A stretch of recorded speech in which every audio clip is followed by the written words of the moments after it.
The Great Gatsby by F. Scott Fitzgerald.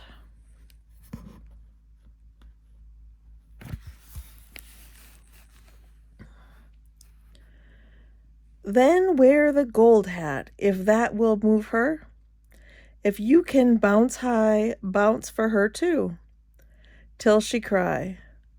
Lover, gold-hatted, high-bouncing lover, I must have you. By Thomas Park d'Invillers.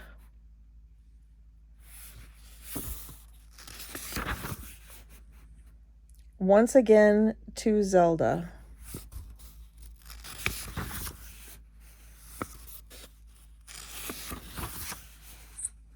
Chapter 1.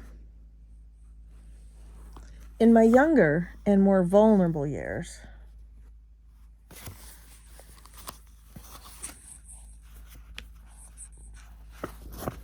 my father gave me some advice that I've been turning over in my mind ever since. Whenever you feel like criticizing anyone, he told me, just remember that all the people in the world haven't had the advantages that you've had. He didn't say any more, but we've always been unusually communicative in a reserved way. And I understood that he meant a great deal more than that. In consequence, I'm inclined to reserve all judgments, a habit that has opened up many curious natures to me and also made me the victim of not a few veteran bores. The abnormal mind is quick to detect and attach itself to this quality when it appears in a normal person. And so it came about that in college I was unjustly accused of being a politician because I was privy to a secret griefs of wild unknown men. Most of the confidences were unsought. Frequently, I have feigned sleep, preoccupation, or a hostile levity when I realized by some unmistakable sign that an intimate revelation was quivering on the horizon. For the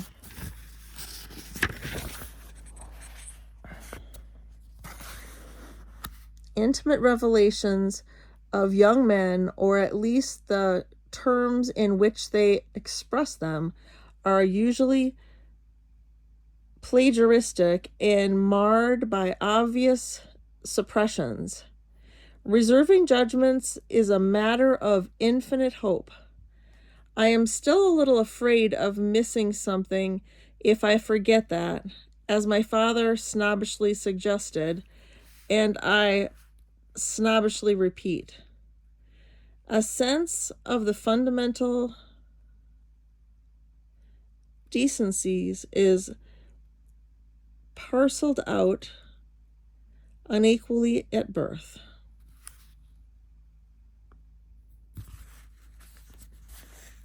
And after boasting this way of my tolerance, I come to the admission that it has a limit. Conduct may be founded on the hard rock or the wet marshes, but after a certain point, I don't care what it's founded on. When I came back from the East last autumn, I felt that I wanted the world to be in uniform and at a sort of moral attention forever. I wanted no more riotous excursions with privileged glimpses into the human heart. Only Gatsby, the man who gives his name to this book, was exempt from my reaction.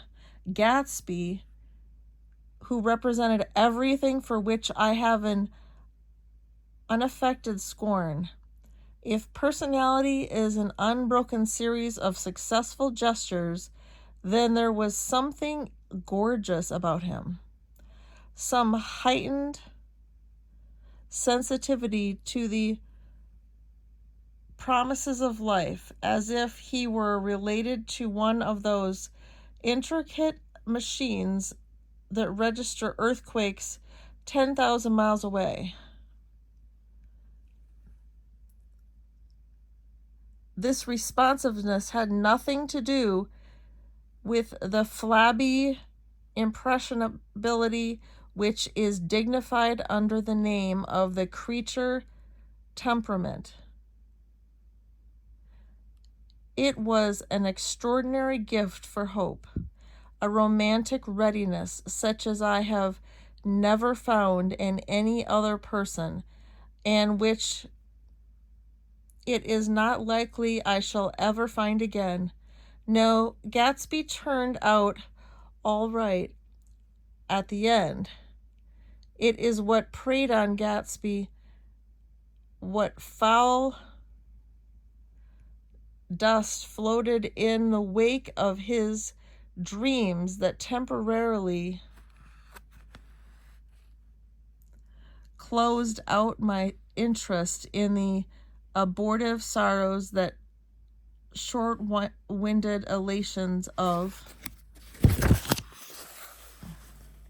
my family have been prominent, well-to-do people in this middle western city for 3 generations.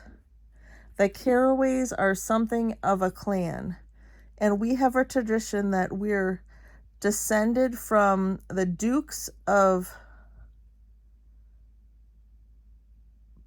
Buccleuch, but the actual founder of my line was my grandfather's brother, who came here in 51, sent a substitute to the Civil War, and started the wholesale hardware business that my father carries on today.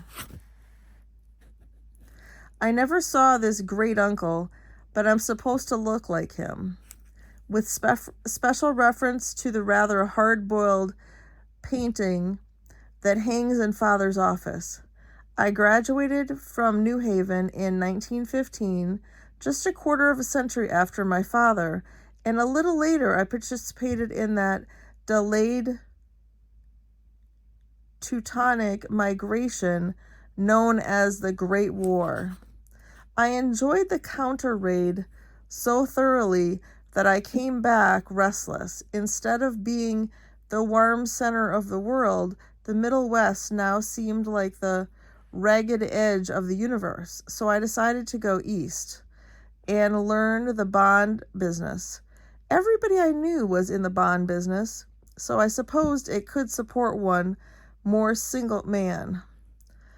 All my aunts and uncles talked it over as if they were choosing a prep school for me, and finally said, "Why, yes."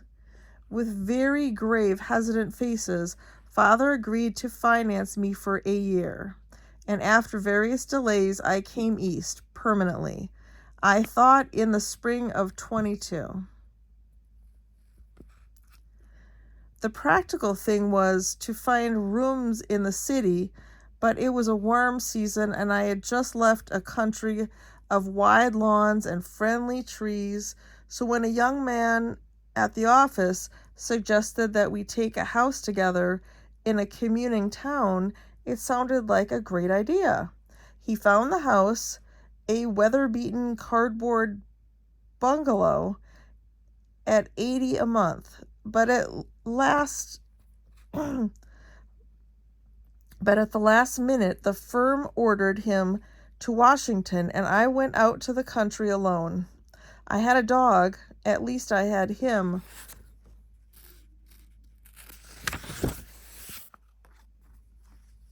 For a few days until he ran away.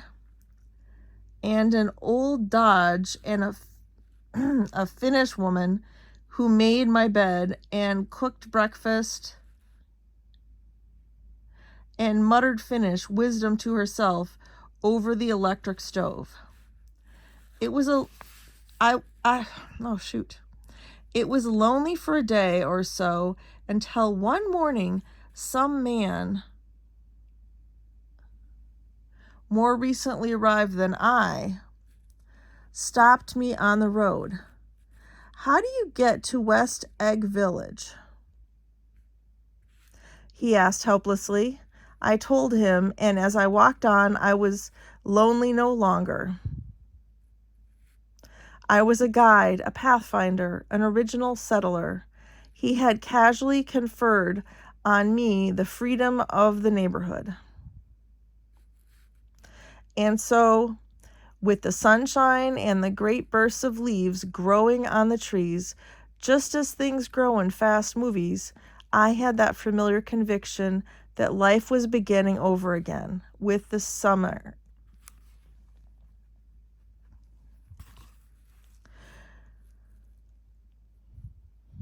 There was so much to read, for one thing, and so much fine health to be pulled down out of the young, breath-giving air.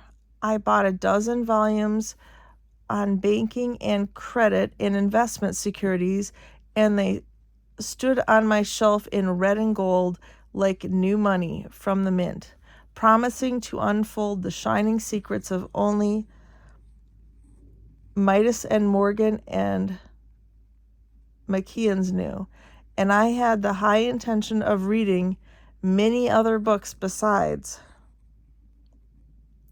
I was rather literary in college.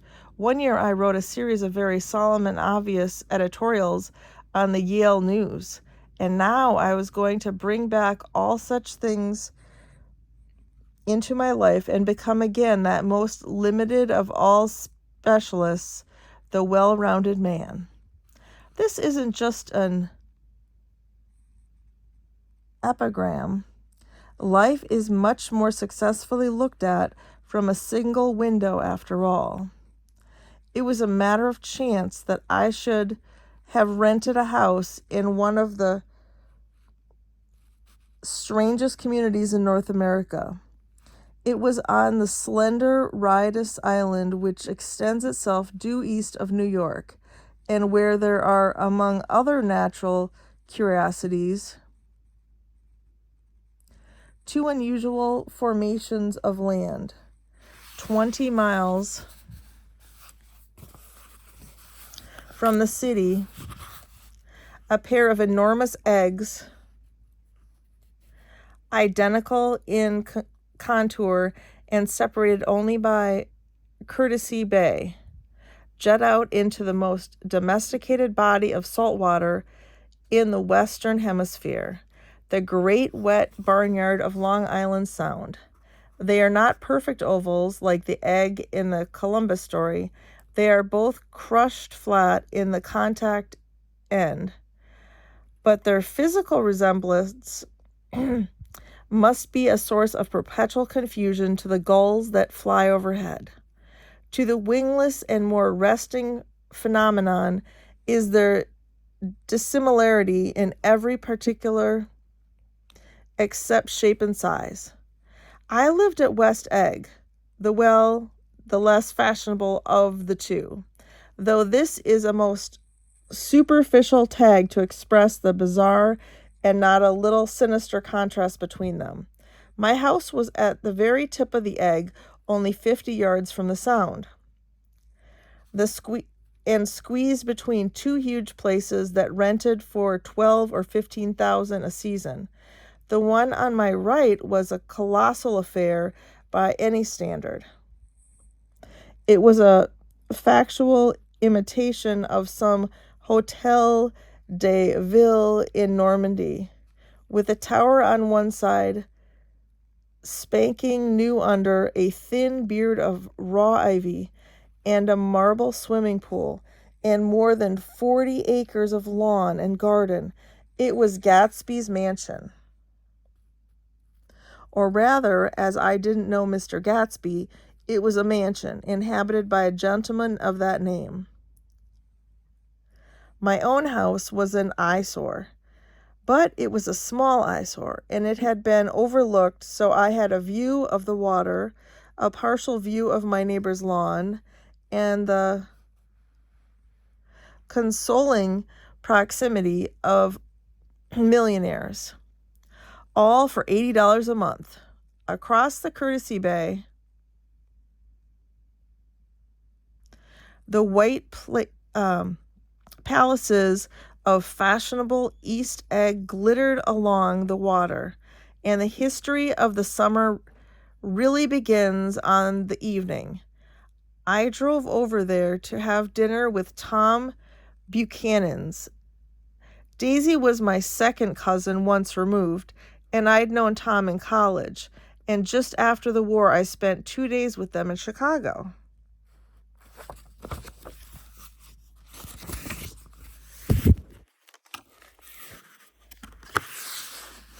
Her husband, among various physical accomplishments, had been one of the most powerful ends that ever played football in New Haven, a national figure in a way. One of those men who reached such an acute limited excellence at 21 that everything afterward savors of anticlimax.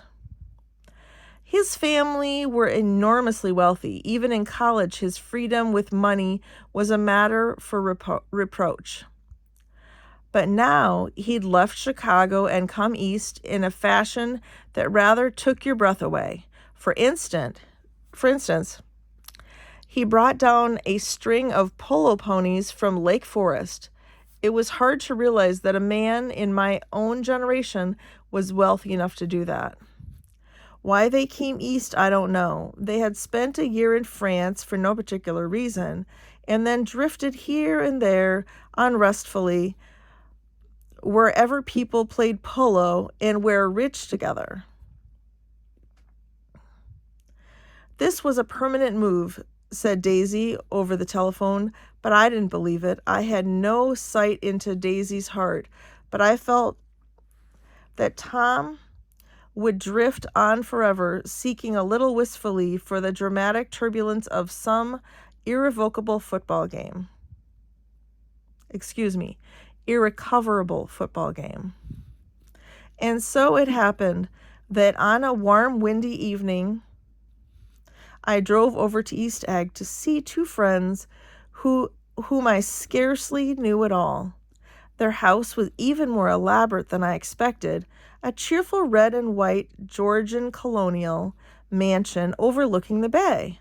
The lawn started at the beach and ran toward the front door for a quarter of a mile, jumping over sundials and brick walks and burning gardens. Finally, when it reached the house, drifting up the side in bright vines as though from the momentum of its run. The front was broken by a line of French windows, glowing now with reflected gold and wide open to the warm, windy afternoon, and Tom Buchanan, in riding clothes, was standing with his legs apart on the front porch.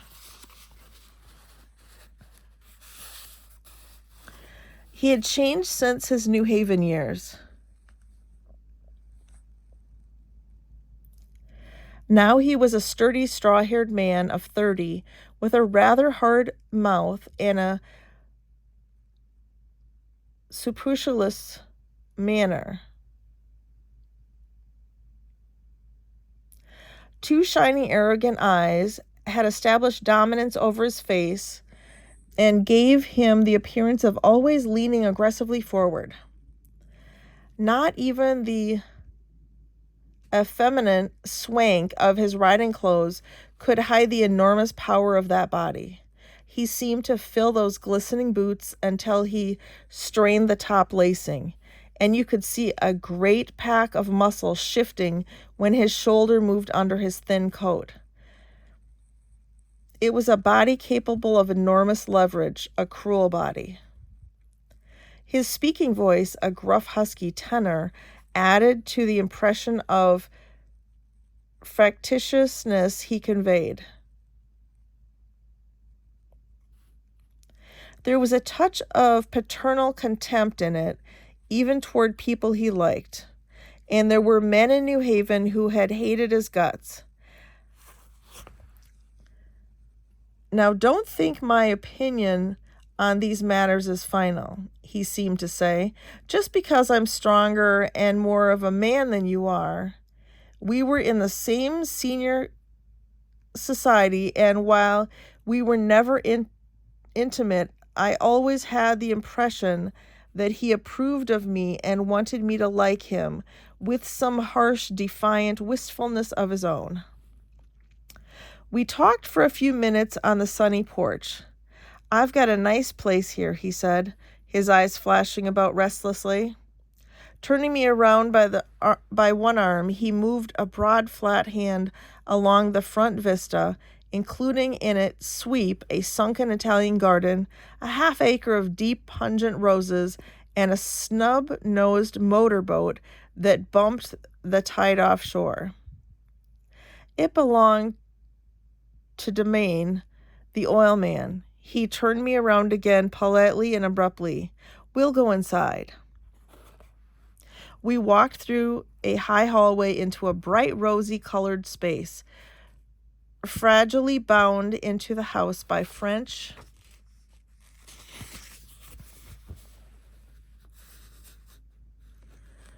windows at either end. The windows were ajar and gleaming white against the fresh grass outside that seemed to grow a little way into the house.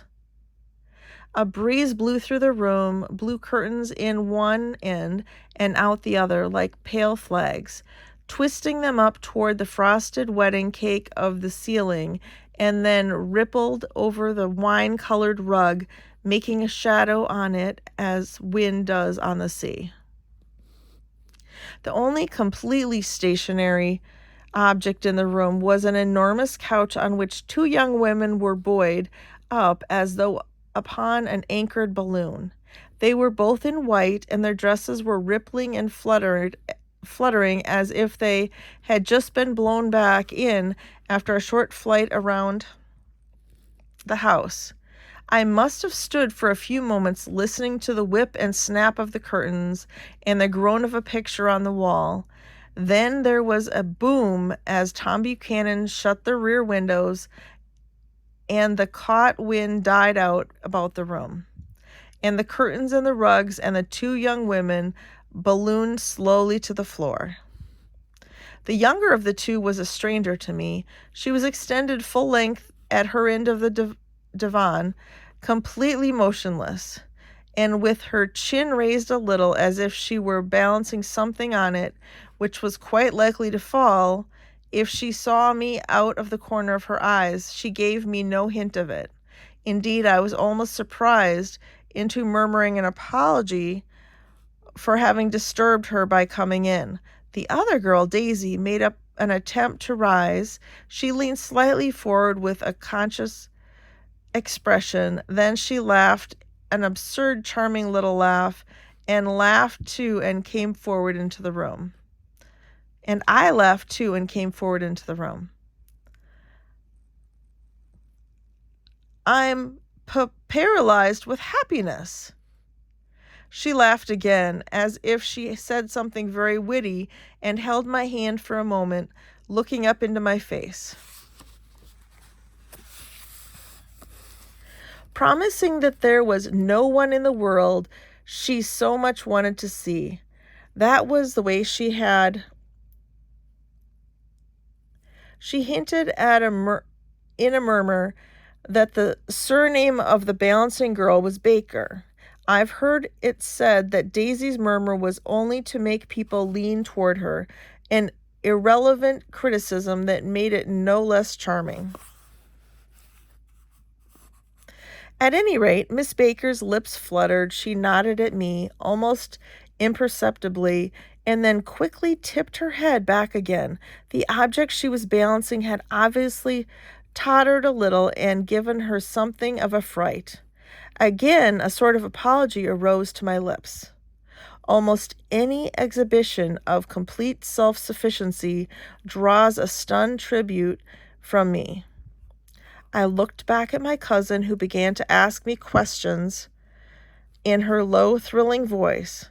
It was the kind of voice that the ear follows up and down, as if each speech is an arrangement of notes that will never be played again.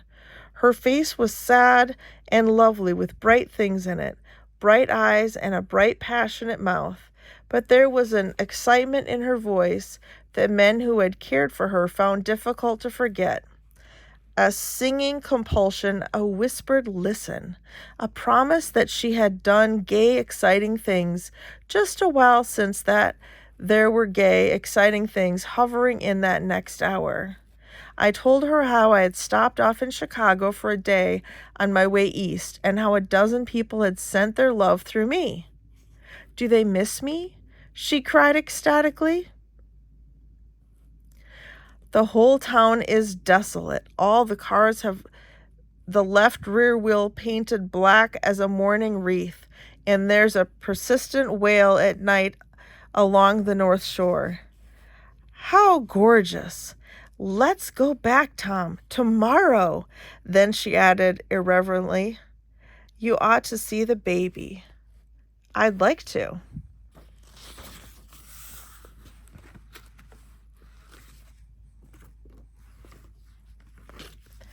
"She's asleep. She's 3 years old. Haven't you ever seen her?" "Never." "Well, you ought to see her. She's—" Tom Buchanan, who had been hovering restlessly about the room, stopped and rested his hand on my shoulder. "What you doing, Nick?" "I'm a bond man." "With who?" "Who with?" I told him. "Never heard of them," he remarked decisively. This annoyed me. "You will," I answered shortly. "You will if you stay in the East." "Oh, I'll stay in the East, don't you worry," he said, glancing at Daisy and then back at me as if he were alert for something more. "I'd be a goddamn fool to live anywhere else." At this point, Miss Baker said, "Absolutely," with such suddenness that I started. It was the first word she had uttered since I came into the room. Evidently, it surprised her as much as it did me, for she yawned and, with a series of rapid, deft movements, stood up into the room. "I'm stiff," she complained. "I've been lying on that sofa for as long as I can remember."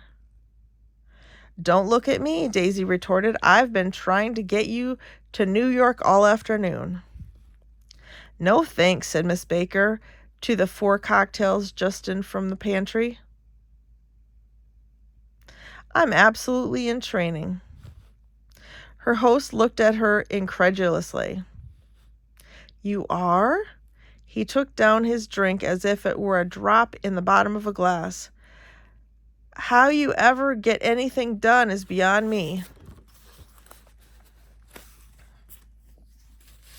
I looked at Miss Baker, wondering what it was she got done. I enjoyed looking at her. She was a slender, small-breasted girl with an erect carriage, which she accentuated by throwing her body backward at the shoulders like a young cadet.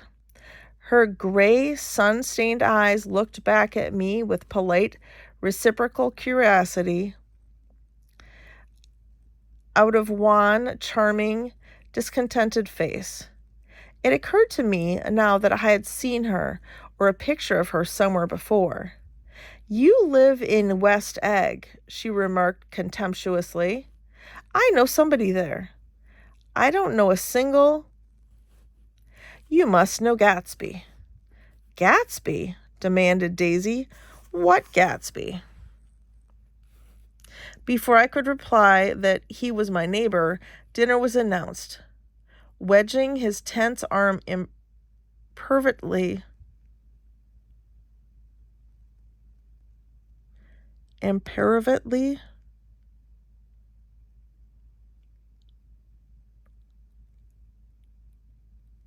under mine, Tom Buchanan compelled me from the room as though he were moving a checker to another square. Slenderly, languidly, their hands set lightly on their hips, the 2 young women preceded us out onto a rosy-colored porch, open toward the sunset, where 4 candles flickered on a table in the diminished wind. "Why candles?" objected Daisy. Frowning, she snapped them out with her fingers. "In 2 weeks, it'll be the longest day of the year." She looked at us all radiantly. "Do you always watch for the longest day of the year and then miss it?" "I always watch for the longest day of the year and then miss it." "We ought to plan something," yawned Miss Baker, sitting down at the table as if she were getting into bed. "All right," said Daisy. "What'll we plan?" She turned to me helplessly. What do people plan? Before I could answer, her eyes fastened with an odd expression on her little finger.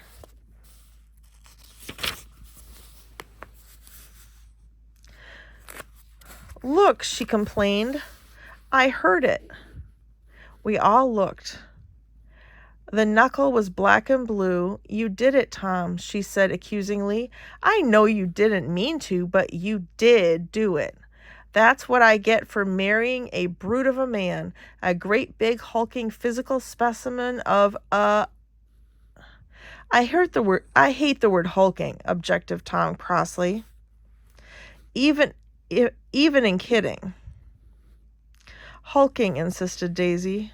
Sometimes she and Miss Baker talked at once, obtrusively and with a bantering inconsequence that was never quite chatter, that was as cool as their white dresses and their impersonal eyes in the absence of all desire. They were here, and they accepted Tom and me, making only a polite, pleasant effort to entertain or to be entertained. They knew that presently dinner would be over, and a little later the evening, too, would be over and casually put away.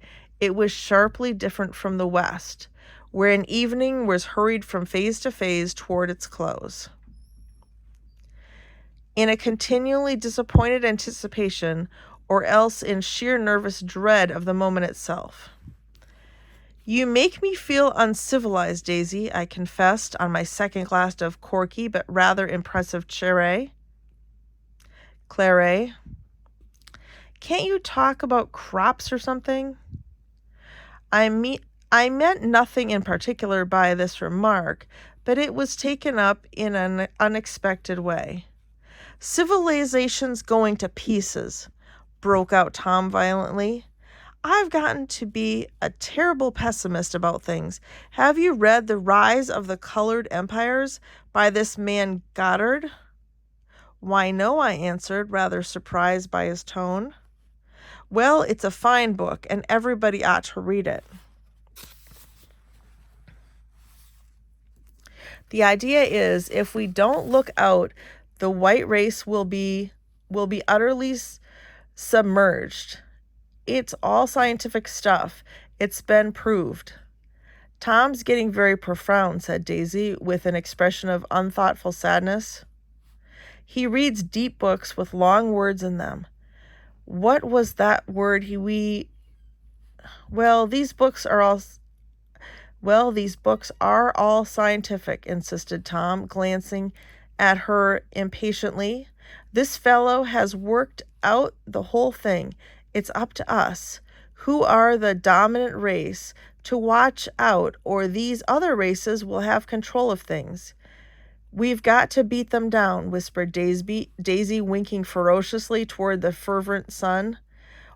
"You ought to live in California," began Miss Baker, but Tom interrupted her by shifting heavily in his chair. "This idea is that we're Nordics. I am, and you are, and—" After an infinitesimal hesitation, he included Daisy with a slight nod, and she winked at me again. "And we've produced all the things that go to make civilization. Oh, science and art and all that. Do you see?" There was something pathetic in his concentration, as if his complacency, more acute than of old, was not enough to him any more. When almost immediately the telephone rang inside and the butler left the porch, Daisy seized upon the momentary interruption and leaned toward me. I'll tell you a family secret, she whispered enthusiastically. It's about the butler's nose. Do you want to hear about the butler's nose? That's why I came over tonight. Well, he wasn't always a butler. He used to be the silver polisher for some people in New York that had silver service for 200 people. He had to polish it from morning till night until finally began to affect his nose. Things went from bad to worse, suggested Miss Baker.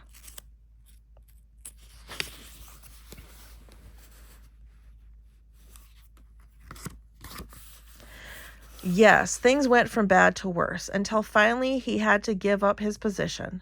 For a moment, the last sunshine fell with romantic affection upon her glowing face. Her voice compelled me forward breathlessly as I listened.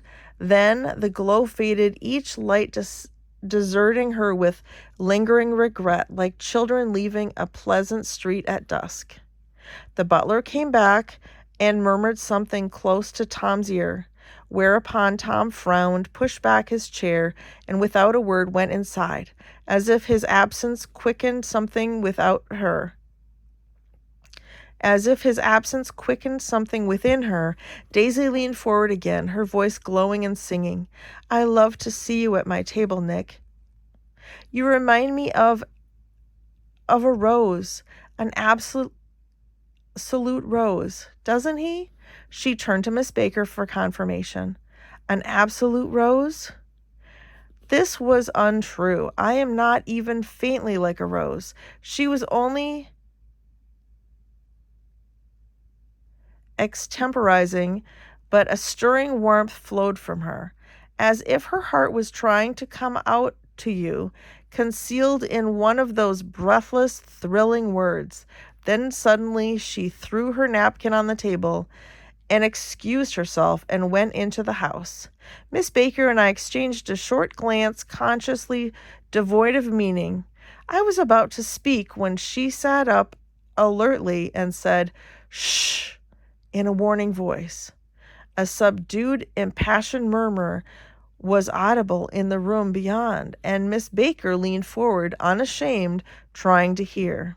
The murmur trembled on the verge of coherence, sank down, mounted excitedly, and then ceased altogether.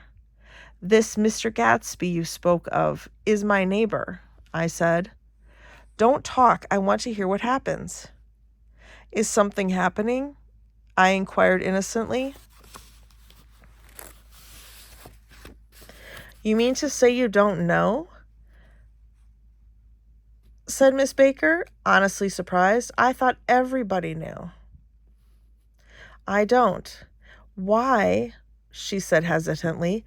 Tom's got some woman in New York. Got some woman? I repeated blankly. Miss Baker nodded. She might have the decency not to telephone him at dinner time, don't you think? Almost before I had grasped her meaning, there was the flutter of a dress and the crunch of leather boots, and Tom and Daisy were back at the table. It couldn't be helped, cried Daisy with tense gaiety. She sat down, glanced searchingly at Miss Baker and then at me, and continued. I looked outdoors for a minute, and it's very romantic outdoors.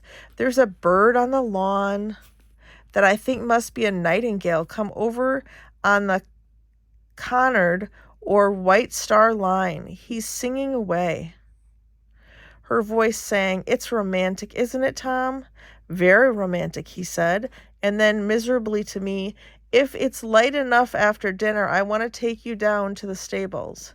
The telephone rang inside startlingly as Daisy shook her head decisively at Tom. The subject of the stables, in fact all subjects, vanished into the air.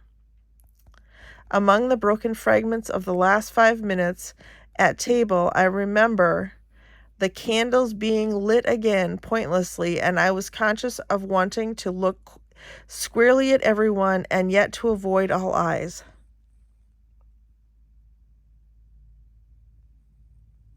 I couldn't guess what Daisy and Tom were thinking, but I doubt if even Miss Baker, who seemed to have mastered a certain hearty skepticism was able utterly to put this fifth guest's shrill, metallic urgency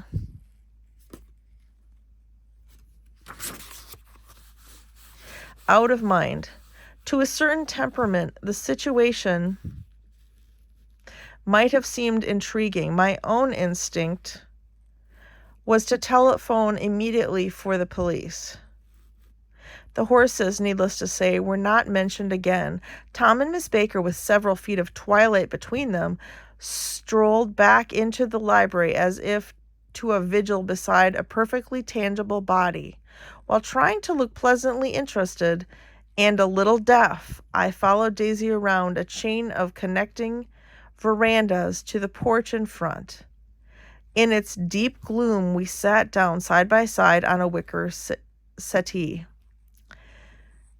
Daisy took her face in her hands as if feeling its lovely shape, and her eyes moved gradually out into the velvet dusk. I saw that turbulent emotions possessed her, so I asked what I thought would be some sedative questions about her little girl. "We don't know each other very well, Nick," she said suddenly. "Even if we are cousins, you don't come to my wedding. You didn't come to my wedding. I wasn't back from the war." "That's true," she hesitated. "Well, I've had a very bad time, Nick, and I'm pretty cynical about everything." Evidently she had reason to be. I waited, but she didn't say any more, and after a moment I returned rather feebly to the subject of her daughter. "I suppose she talks and eats and everything?" "Oh, yes." She looked at me absently. "Listen, Nick, let me tell you what I said when she was born. Would you like to hear?" "Very much." "I'll show you how I've gotten to feel about things. Well, she was less than an hour old, and Tom was God knows where. I woke up out of the ether with an utterly abandoned feeling and asked the nurse right away if it was a boy or a girl. She told me it was a girl, and so I turned my head away and wept. "All right," I said. "I'm glad it's a girl, and I hope she'll be a fool. That's the best thing a girl can be in this world, a beautiful little fool. You see, I think everything's terrible anyhow," she went on in a convinced way. "Everybody thinks so, the most advanced people, and I know I've been everywhere and seen everything and done everything." Her eyes flashed around her in a defiant way, rather like Tom's, and she laughed with thrilling scorn. "Sophisticated. God, I'm sophisticated." The instant her voice broke off, ceasing to compel my attention, my belief, I felt the basic insincerity of what she had said. It made me uneasy, as though the whole evening had been a trick of some sort to extract a contributory motion from me. I waited, and sure enough, in a moment she looked at me with an absolute smirk on her lovely face, as if she had asserted her membership in a rather distinguished secret society to which she and Tom belonged. Inside, the Crimson Room bloomed with light. Tom and Miss Baker sat at either end of the long couch, and she read aloud to him from the Saturday Evening Post. The words, murmurous and uninflected, running together in a soothing tune. The lamplight, bright on his boots and dull on the autumn leaf yellow of her hair, glinted along the paper as she turned a page with a flutter of slender muscles in her arms. When we came in, she held us silent for a moment with a lifted hand.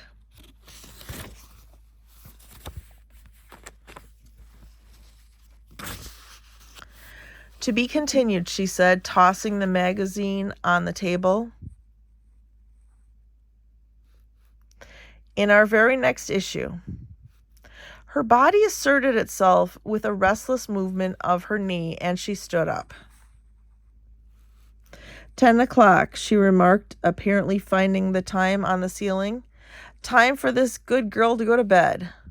Jordan's going to play in the tournament tomorrow, explained Daisy over at Westchester. Oh, you're Jordan Baker? I knew now why her face was familiar. Its pleasing, contemptuous expression had looked out at me from many